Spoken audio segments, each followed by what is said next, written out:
So hello and namaskar everyone. This is a lecture series on triangulation. This is part 4 and I Rachna Upadhyay, lecturer Lakshmi Institute of Technology Sarigam, welcome you all. So today we'll see the remaining topics: baseline measurement, calculation of length of base, that is tape corrections, and extension of base net. So till now we have covered the above topics. So starting with the baseline measurements. baseline measurement मतलब क्या कि triangulation में हमारे पास एक length होती है triangle की, एक साइड होती है ट्रायंगल की जिसकी लेंथ हमें पता रहती है और उस साइड को हम लोग बेसलाइन बोलते हैं. तो the length of the side which we are knowing, that is called as baseline. और उसका measurement कैसे कर सकते हैं. Now this becomes a very important part in a triangulation because अगर हमने baseline की accurately measure किया है तो that is going to relate in the entire network of triangles, entire triangulation, because एक ट्राइंगल में एक लेंथ पता है और 3 एंगल्स पता है तो उसकी मदद से हम बाकी दोनों साइड्स की लेंथ फाइंड करेंगे और दूसरे ट्राइंगल में भी वही सेम प्रोसीजर होगा. So we should measure this baseline very accurately. So the baseline is laid down with great accuracy of measurements as well as the alignments because it is forming the basis, it forms the base for the computation of the entire triangulation system. Now the length of this line may depend on different grades of triangulations. So apart from this main baseline, there are several other check bases that are also measured at suitable intervals. So in India there are 10 bases. The length of the 9 bases are varying from 6.4 to 7.8 mile, and that of the last one, that is the 10th one, it is length is 1.7 miles. So now for measuring the baseline also we must select appropriate site. We can't select undulated ground or the ground which are having many obstacles and the ground which is difficult to measure. See, understand, baseline हमें measure करना है तो fairly एक level ground होना चाहिए, flat ground होना चाहिए. Why? Because the accuracy in the measurement of baseline, it is indirectly going to depend on the site conditions. So we have to consider the following points into consideration while selecting the site for baseline. So the very first among them is the site should be fairly level. एक सही से level में होना चाहिए. But अगर by chance sloping भी है तो भी slope uniform और gentle होना चाहिए. The slope should not be very much steep. और अगर undulated ground है तो ऐसा ground हमें avoid करना है. So the ground, if the ground is sloping, the slope should be uniform and gentle, and it should be always avoided the ground which are undulated. Next is that the site should be free from obstructions. It is but obvious that अगर obstructions होंगे तो हमें measurement करने में, उसकी length नापने में ज़्यादा दिक्कत आएगी. So the site should be free from the obstacles throughout the whole length, and the line clearing should be cheap in both labor and compensation. Means now line clearing means what, कि अगर कोई obstacles है, जैसे पेड़ आ गए बीच में तो उस पेड़ को clear करना पड़ता है. We need to clear those trees or some other obstacles like there might be some rock, big rock, तो उसको हटाना पड़ेगा. तो वो सारी जो खर्चे हैं वो cheap होने चाहिए. Then the next is that the extremities of the base should be intervisible at the ground level. Now extremities means what? That is, let us take that I have taken this as a baseline. So this is one point, this is the another point. तो ये दोनों extremities हो गए, that is this point 1 and this point, another point, this becomes the extremities. तो ये दोनों extremities ground level पे हमें दिखने चाहिए. इंटरविजिबल मीन्स व्हाट, ये वाले स्टेशन से ये पॉइंट दिखना चाहिए and similarly from the other दूसरा वाला स्टेशन दिखना चाहिए. So the extremities should be intervisible. Then the ground should be reasonably firm and smooth. अगर वाटर गैप्स है, पानी वाली कोई जगह है, तो भी वो कम होनी चाहिए. And it must not be wider than the length of the long wire or tape. Then next is the side should suit extension to primary triangulation. अभी इसका मतलब क्या होता है कि हमने एक कोई बेस लाइन का मेजरमेंट ले लिया, उसे हमें एक्सटेंड करने की ज़रूरत आएगी फ्यूचर में. क्यों? क्योंकि it might be a part of secondary triangulation और थर्ड ऑर्डर ट्राइंगुलेशन, जिसमें हम पॉइंट्स अलग अलग लेते हैं. तो फर्स्ट ऑर्डर यानी कि प्राइमरी ट्राइंगुलेशन है, तो उसमें एरिया बड़ा रहता है. देन कंपैरेटिवली फर्स्ट ऑर्डर में जो साइड्स रहती है उसकी लेंथ भी ज़्यादा रहती है. तो अगर हमने बेस लाइन सिलेक्ट किया है थर्ड ऑर्डर ट्राइंगुलेशन के लिए यानी कि टर्शियरी ट्राइंगुलेशन के लिए, तो बट ऑब्वियसली उसकी लेंथ छोटी होगी फर्स्ट ऑर्डर से और सेकेंड ऑर्डर से, तो उसको एक्सटेंड करना पड़ेगा फ्यूचर में. So this side should be suitable for extension, and this is an important factor as the error in the extension would likely to exceed the error in measurement. तो अगर इसमें कोई error आ गई तो वो फिर आगे बढ़ती ही जाएगी. It would be accumulating only. तो if our ground is flat and in an open country, we have plenty of choices to select this site, to select the site for baseline which suits the triangulation stations. But however, if we are working in a rough country, the choices are very limited, and hence it may sometimes become necessary to select some of the triangulation station that are suitable for baseline sites. अगर ground हमारा flat है तो हमारे पास बहुत सारी choices होगी, and vice versa if our ground is not that much flat and the terrain is very consisting of many ups and downs, so we need to have some few choices only, so that should be taken into consideration. Abhi we are going to measure the length. There are some standards of length. Now जैसे कि we already know कि हम length measure कर सकते हैं inch में, foot में, metre, then kilometers. Miles are the different dimensions to measure the length, but the ultimate standard which we people use nowadays, that is meter. So the ultimate standard to which all modern national standards are referred is the international meter that was established by Bureau International, and these measures are kept at Pavilion de Bruxelles. So this serves as the copies which are allotted to various national surveys. मतलब बहुत सारे countries एक साथ मिलके decide करते हैं, so that is called as Bureau International, and they have selected के will consider meter only as an international parameter for calculating the length. So the meter was marked on 3 platinum iridium bars. Those are kept under standard condition.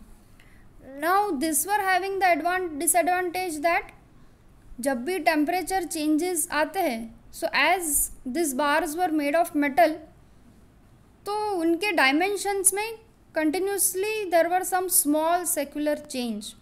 क्योंकि metal की बनी है तो temperature high और लो होते time ये expand और contract होता है. सो उस वजह से they are now being standardized in terms of wavelength of cadmium light, and there are different national standards which are, first let us see the Great Britain, So the legal unit in Great Britain is the imperial yard of bronze bar.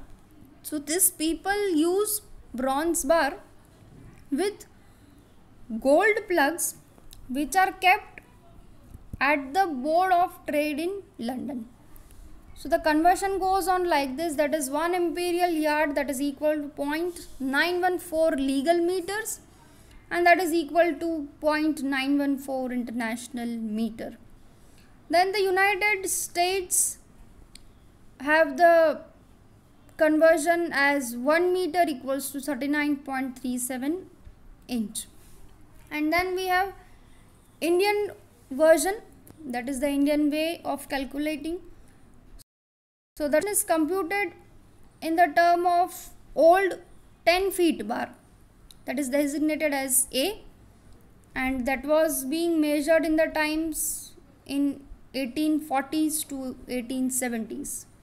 Now this were having the length equal to 9.999 British feet at that time. मतलब हमारा बार जो 10 feet का होता था उसकी length 9.99 British feet होती थी उस टाइम पे, दैट इज़ 1840 से लेके 1817 तक.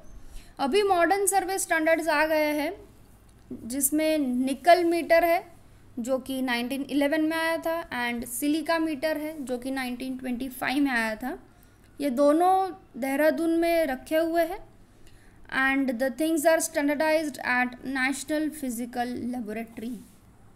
So these were the various measures of the length, these were the various standards of the length, we can say कि इतने अलग अलग तरीक़ों से इतने अलग अलग देशों में वो लोग मेजर करते हैं. But in an all general अगर हमें बेस लेंथ मेजर करनी है तो we have some apparatus with us, जैसे कि हमारे पास अभी स्टील टेप है, मेट्रिक चेन्स है. So similarly we are having some apparatus, and these are of two forms. How many? Two forms. So one is rigid bars and another is flexible. So actually flexible is having some apparatus, so it is flexible apparatus. Instead of flexible bars it should be flexible apparatus. So let us see first rigid bars.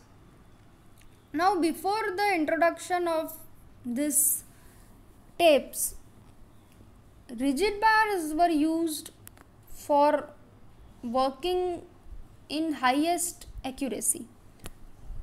So when we were not having these tapes, that is steel tapes and Invar tapes, so at that time we were using this rigid bars, and these were being divided into two classes. First is the contact apparatus. So contact apparatus में क्या होता है कि जो bars के and होते हैं वो सक्सेसिवली कॉन्टैक्ट में लाए जाते हैं.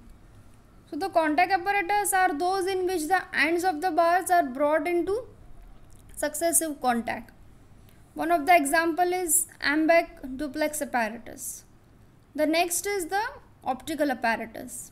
इसमें क्या होता है कि जो इफेक्टिव लेंथ ऑफ बार होती है those are engraved on them and then they are observed with the help of microscope.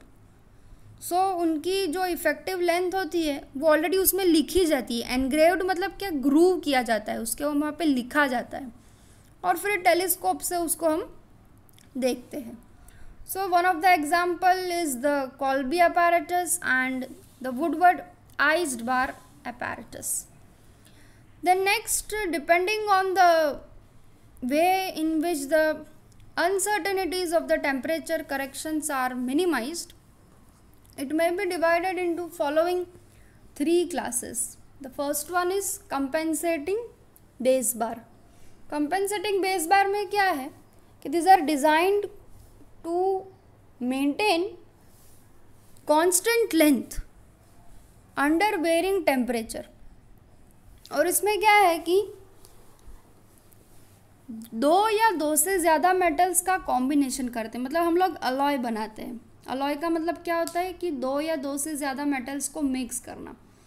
तो उसकी वजह से क्या होता है कि हम एक कांस्टेंट लेंथ को मेंटेन रख सकते हैं किसी भी टेम्परेचर में.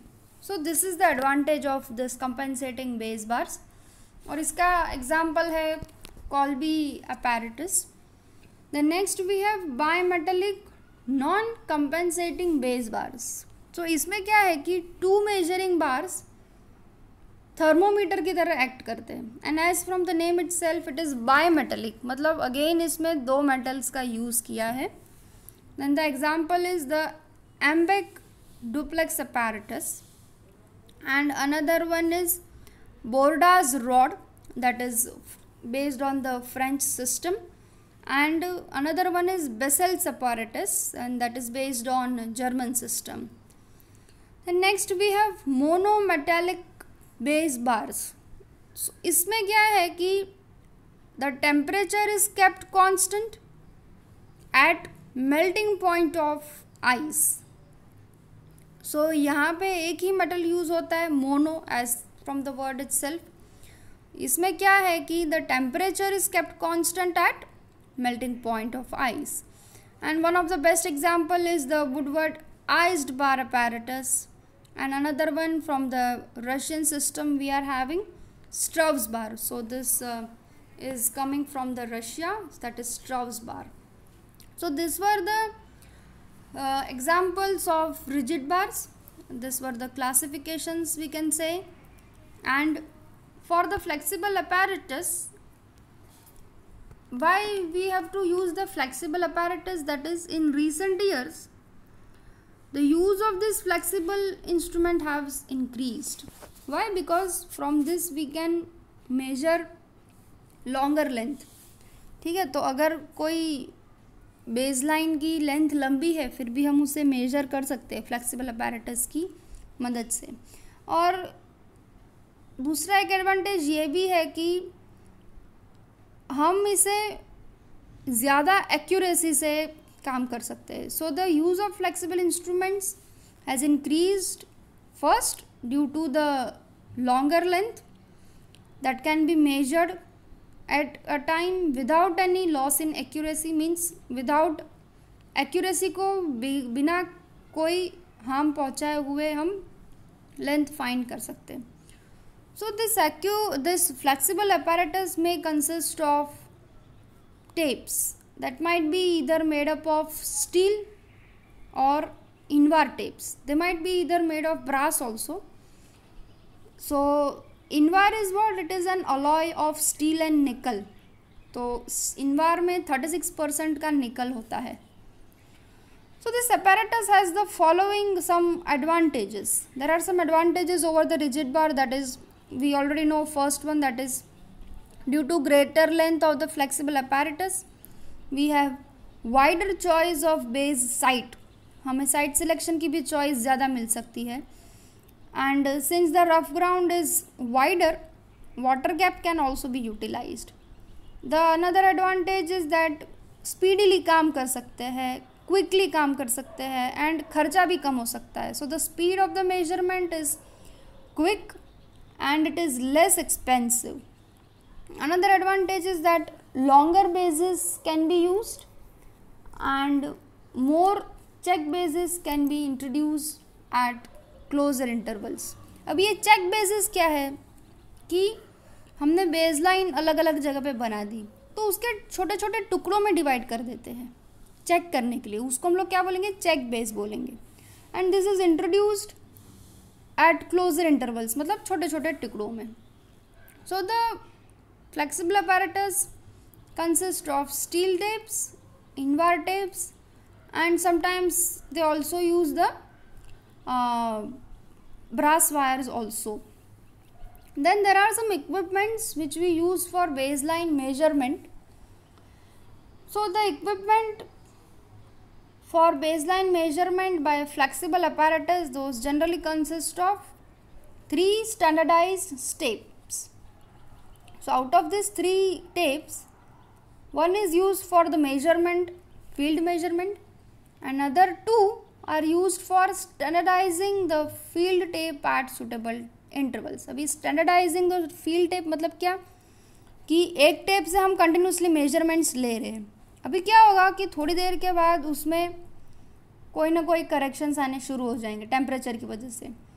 तो उसकी वजह से हमें दूसरी टेप्स चाहिए रहेगी जो उसे स्टैंडर्डाइज कर सके, उसको एज अ स्टैंडर्ड ले सके, that's why.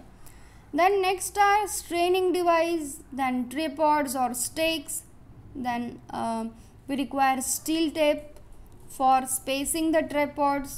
We require 6 thermometers, out of which 4 are for measuring the temperature of the field tape.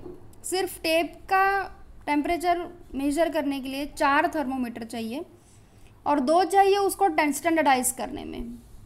So the 2 of the thermometers are required for standardizing the other one. other thermometer मतलब दूसरे 4 जो thermometer है उसको standardise करने के लिए ये 2 thermometer चाहिए. Then there are some balance which are sensitive and accurate also. So these were the equipments which we were using for the baseline measurement. Now let us see the field work. So the field work is what? It is being divided into 2 parties. Okay, so the first one is the setting out party and the second one is the measuring party. अभी setting out party क्या करता है कि उसमें 2 surveyor रहते हैं. There are some number of porters which have duty to place the tripod in alignment in the advancement of measurement at correct intervals.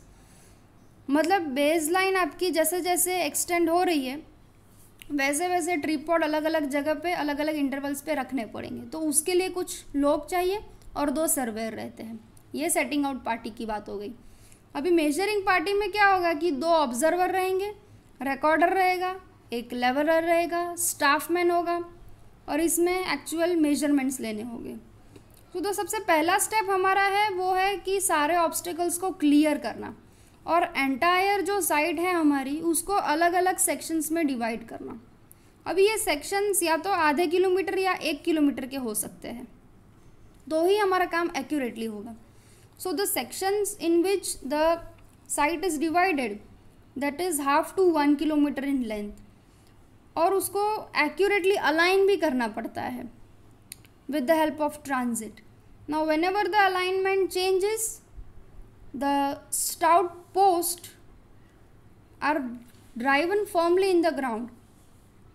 तो इससे क्या होता है कि जो सेटिंग आउट पार्टी होती है वो ट्रिपॉड वहाँ रख देगी तो अलाइनमेंट ठीक से हो सकती है.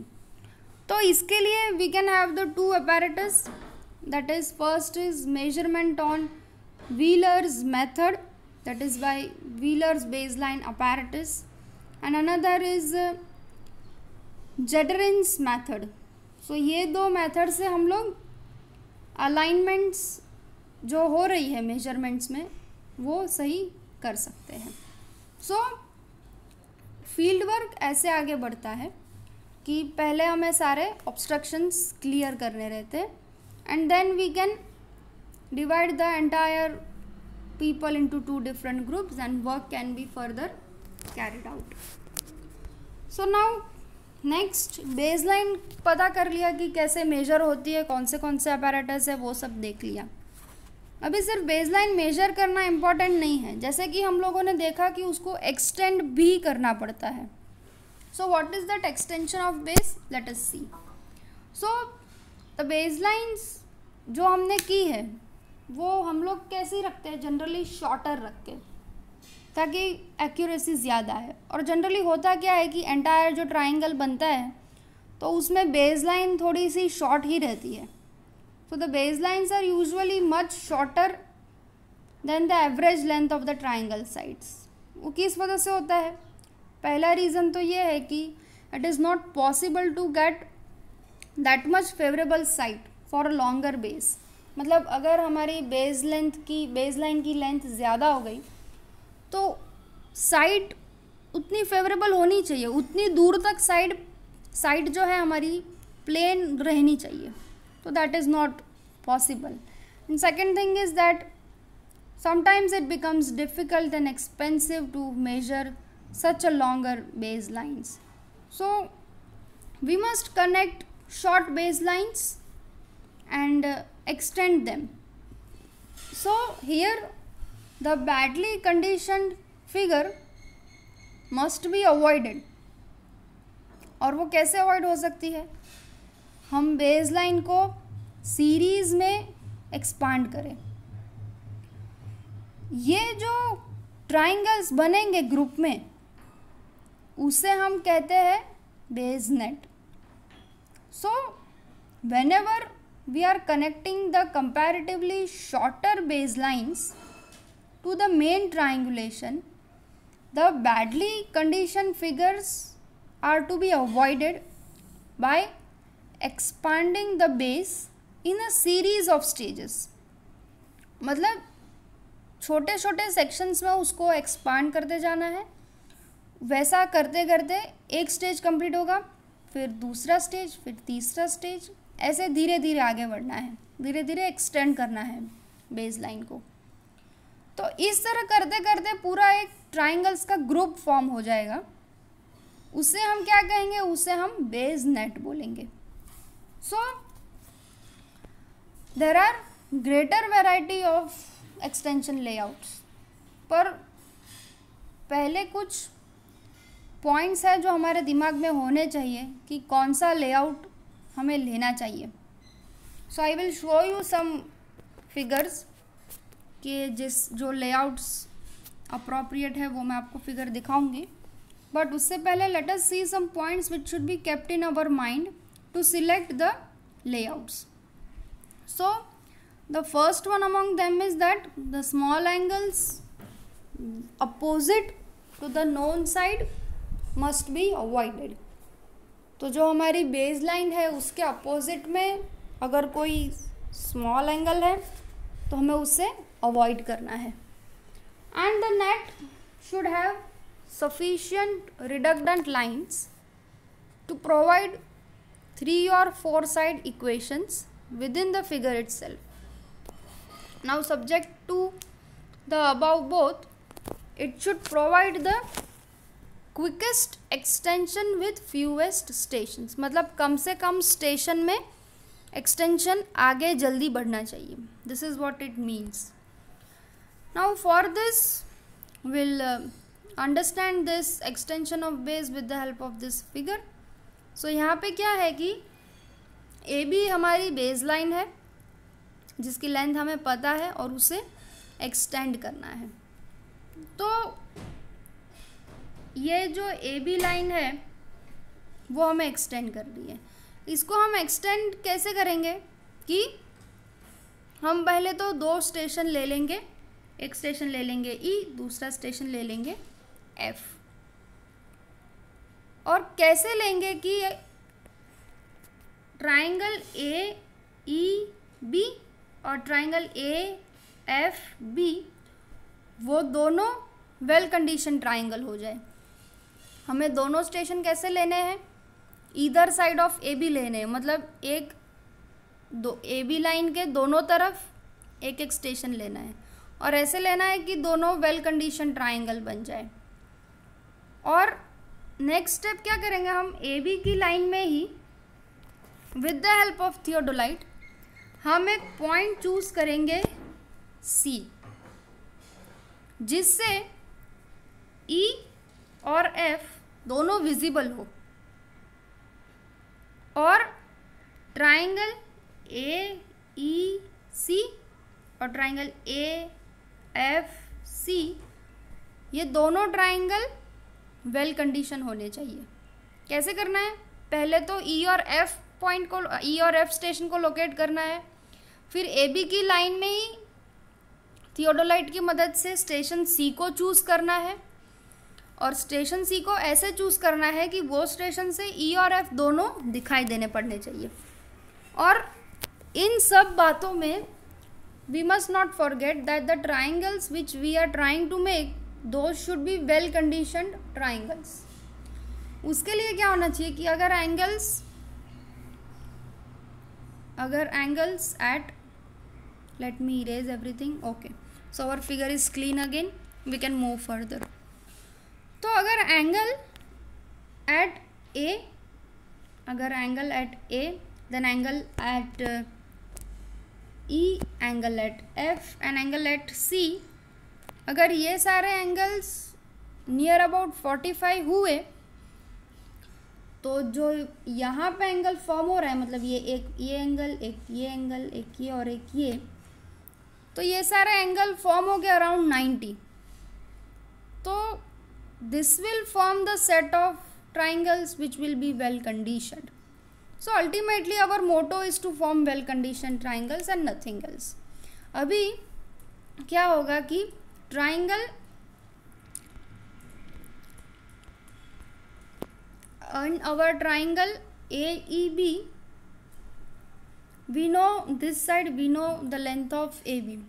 So from that we can calculate the side EB. ये वाली ट्राइंगल की साइड कैलकुलेट कर सकते हैं क्योंकि हमारे पास सारे एंगल्स है. फिर ट्राइंगल EBC में we can calculate the side BC. Because we know the three angles, we know one side. So from the triangulation principle, we can calculate the side BC. Similarly, जो नीचे वाला triangle है AFB, उसमें we can find the length of this side, that is FB we can find, and we can also find the length BC from this triangle, that is BFC. सो ये वाले triangle से हम लोग find कर सकते हैं. तो हमारे पास क्या हो जाएगी, हमारे पास दो वैल्यूज़ हो जाएगी. किसके लिए? BC के लिए. कौन से दो ट्राइंगल से? AEB EBC. सिमिलरली दूसरे दो ट्राइंगल्स जो नीचे की तरफ है AFB और FBC. ऐसे ही हमें दो वैल्यूज़ मिली BC की. सिमिलरली और दो वैल्यू मिलेगी BC की. कहाँ से? ट्राइंगल AEC से. इससे हमें और एक दूसरी मिलेगी इससे AFC से. इसमें हमें एंटायर लेंथ AC मिलेगा, ये वाला लेंथ AC. अब AC में से अगर जब हमने माइनस कर दिया AB को तो हमें दो और वैल्यूज़ मिल जाएगी BC की. So in this way AB can be extended. So जो मैंने बताया that is being utilized over here. So whatever the steps which I explained now, that is only written over here. So we can find out the BC and hence AB is extended to AC. Now भी इसी तरीके से हम station D भी पता कर सकते हैं. So the further extensions to D can also be done. Now I was talking about the well-known layouts. So these are some well-known layouts for the extension of our base AB. So these are some few other also. Here the AB is to be extended. So we can extend AB in this way. Now after completing this extension of base, let us move further with the tape corrections. अभी baseline measurement करने के लिए will use some tape. हम लोग metric chain use करते हैं या steel की टेप यूज़ कर सकते हैं. तो इसमें कोई ना कोई करेक्शन होती है. अब वो करेक्शन किसकी वजह से हो सकते हैं? Those are due to this reasons. 7 अलग अलग करेक्शंस हो सकते हैं.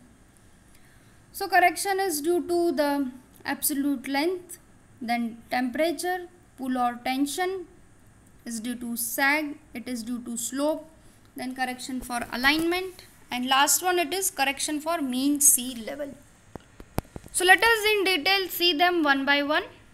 That is correction for absolute length.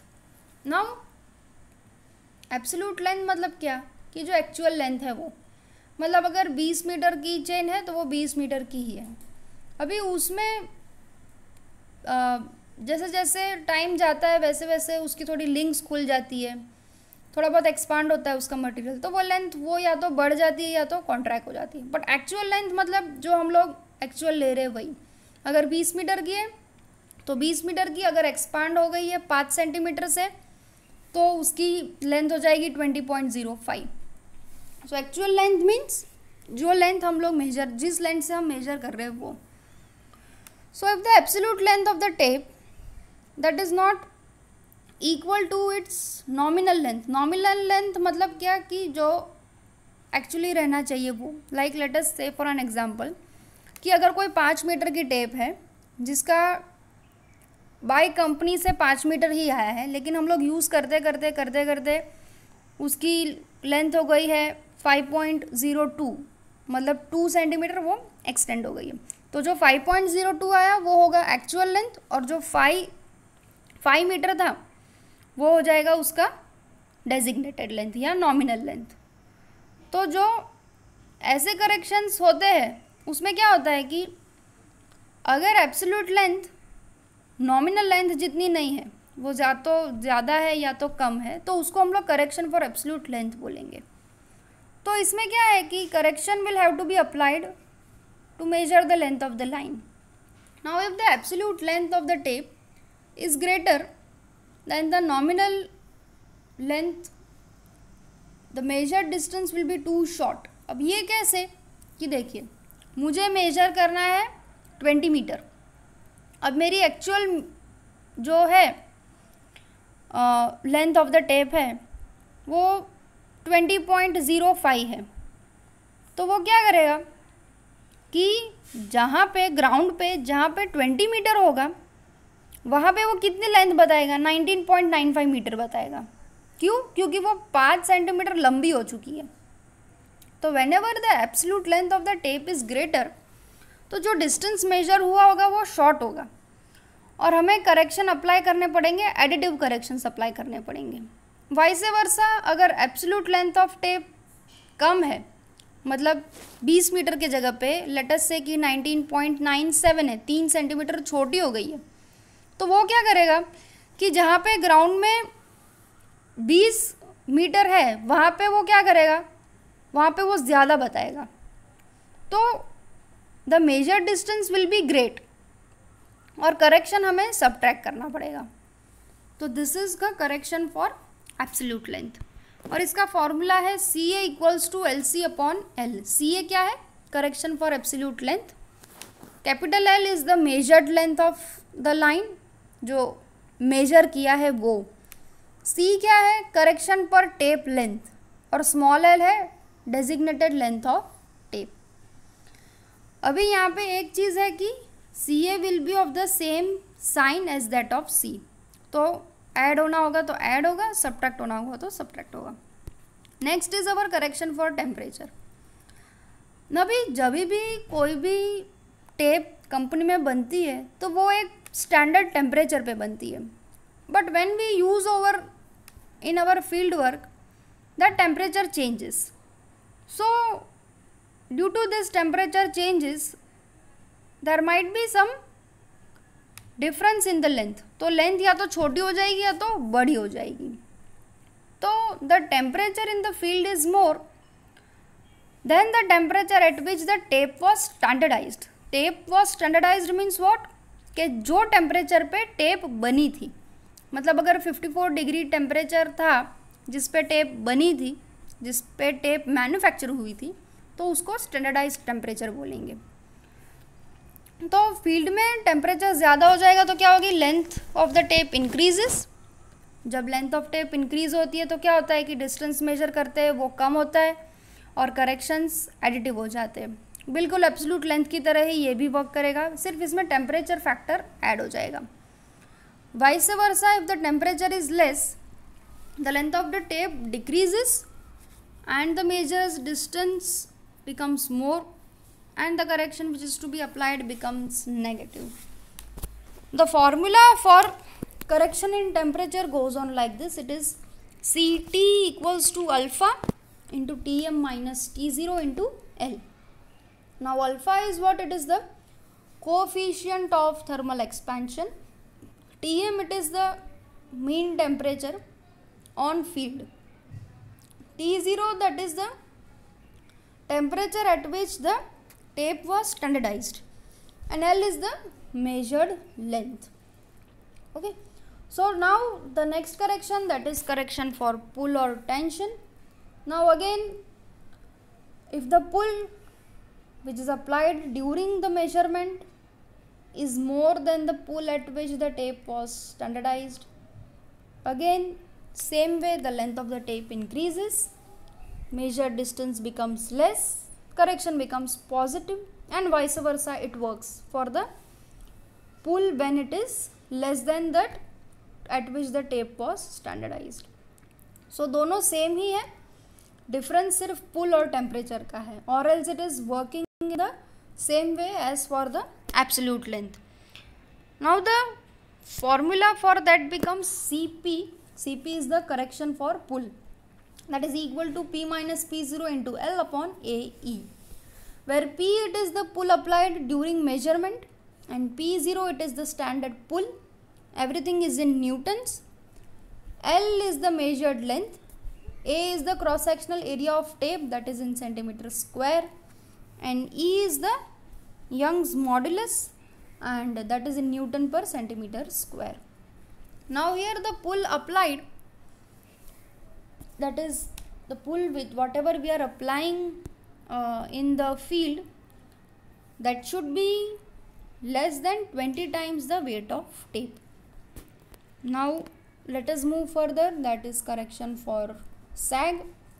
Correction for sag मतलब क्या होता है कि जब भी हम लोग दो पॉइंट के बीच में डिस्टेंस फाइंड कर रहे तो ऐसे जो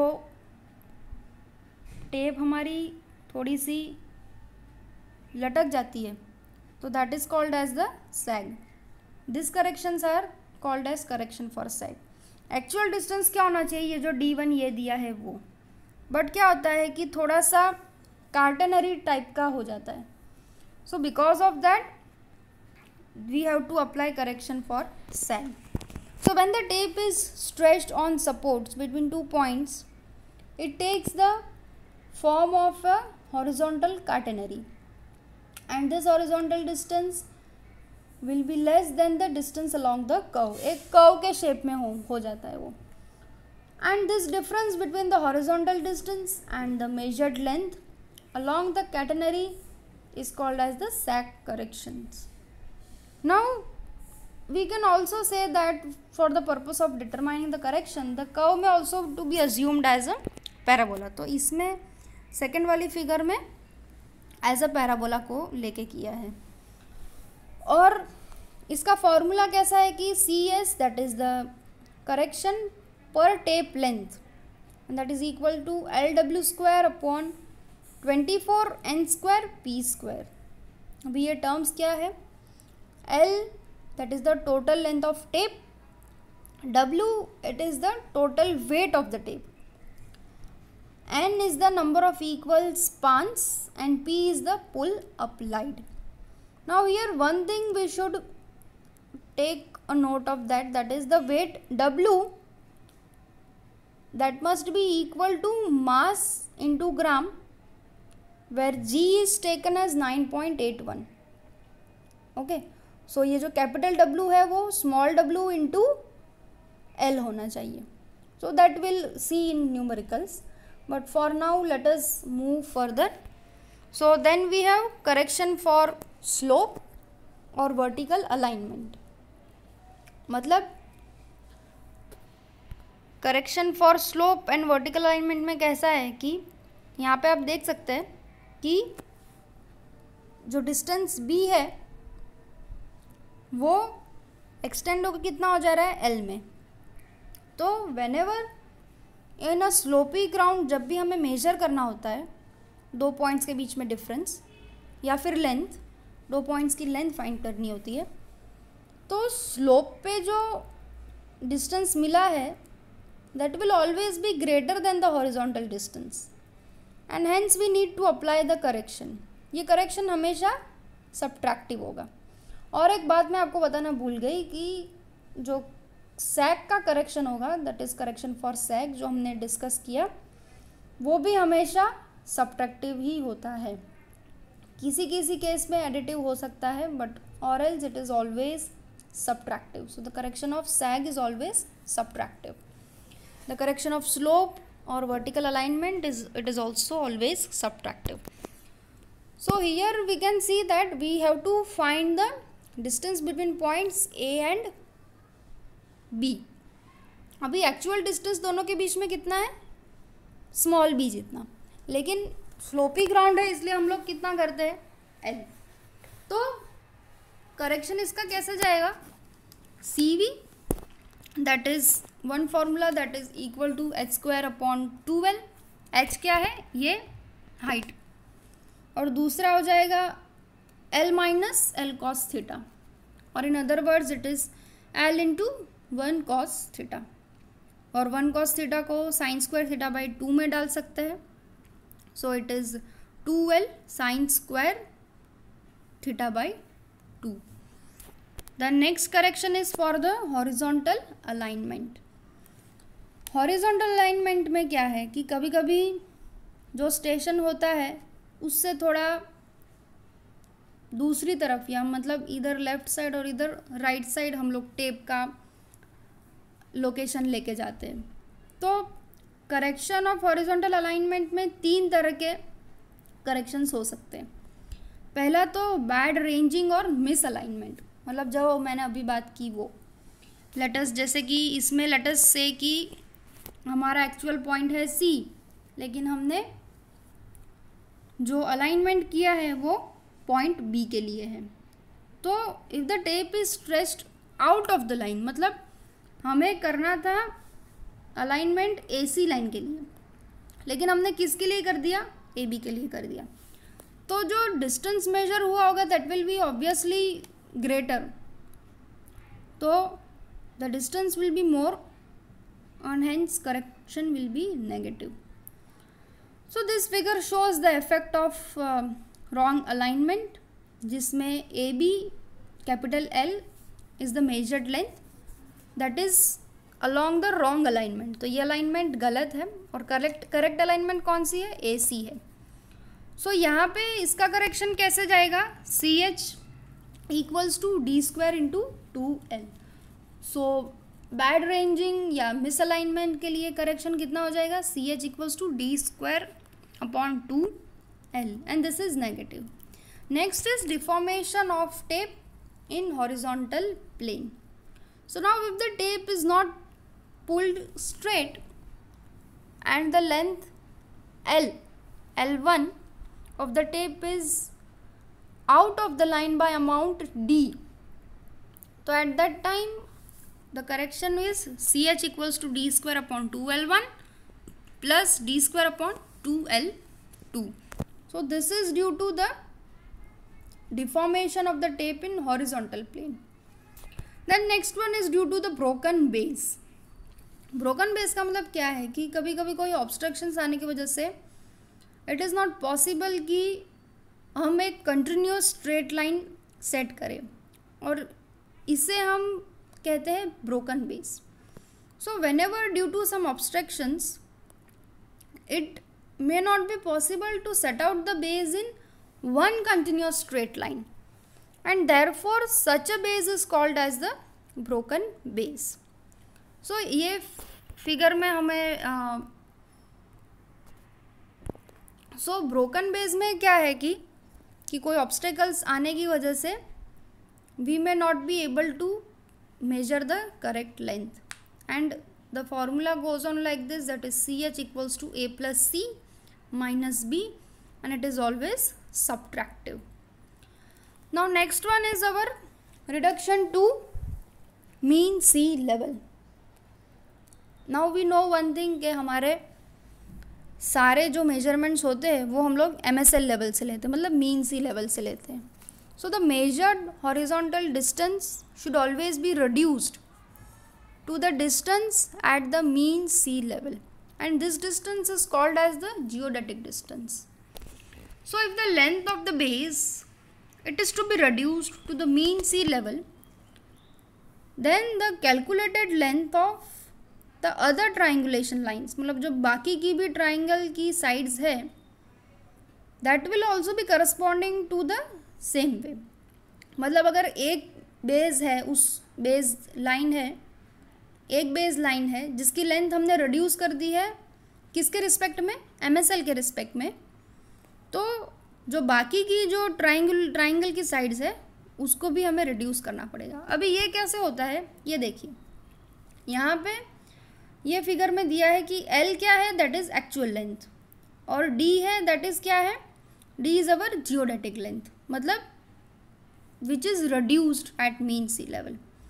Similarly, R is the radius of the earth and H is the mean the equivalent of the baseline above the mean sea level. मतलब H जो है वो MSL के ऊपर है, H है वो हाइट है, उतना हाइट है जो मीन सी लेवल से ऊपर है. तो इसका करेक्शन हमेशा सब्ट्रैक्टिव होगा और इसका फॉर्मूला कैसे होगा, L minus D equals to L H upon R. तो ऐसे इसका फॉर्मूला जाएगा. तो ये हो गया reduction to mean sea level. So now here we come to the end of our topic, triangulation, and these are some highlights for you. So these are some points for the entire chapter which might serve you as a highlight. So I have tried to cover almost all the topics over here. You can also refer the highlights. I have tried to cover almost everything in the highlights, and I have completed as far as possible, but still we are remaining with the numericals of the step corrections.